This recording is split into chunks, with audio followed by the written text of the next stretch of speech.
ఒక్కరు కూడా లేదు. కనీసం నాతో మాట్లాడి నన్ను ధైర్యపరిచి నాకు సలహా ఇచ్చి నాకు చేదోడు వాదుడుగా ఉండేవారు ఒక్కరైనా లేరు. కనుక ఈ లోకంలో నేను ఎందుకు జీవించాలి అని చనిపోయేవారు చాలా మంది ఉన్నారు.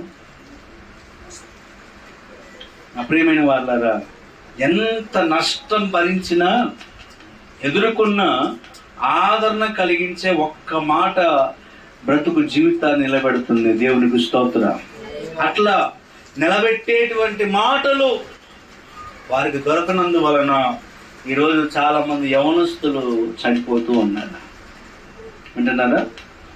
ఈరోజు ఈ వాక్యం ద్వారా దేవుడు మనతో మాట్లాడుతున్నటువంటి విషయం ఏంటంటే, నీవెలాగైతే ఆదరించబడాలని కోరుకుంటున్నావో, నీవెలాగైతే ధైర్యపరచబడాలని కోరుకుంటున్నావో, నీవెలాగైతే పురికొల్పబడాలని కోరుకుంటూ ఉన్నావో, అలాగే నీవు కూడా అనేకులకు ఆదరణకర్తగా ఉండాలి, అనేకులు ప్రోత్సహించే వ్యక్తిగా ఉండాలి, అనేకులను బలపరిచే వ్యక్తిగా ఉండాలి.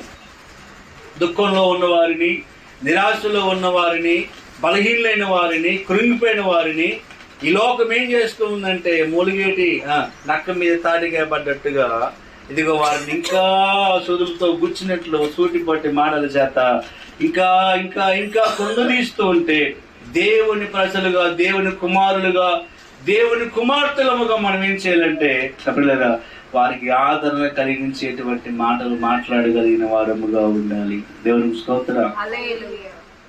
దేవుడు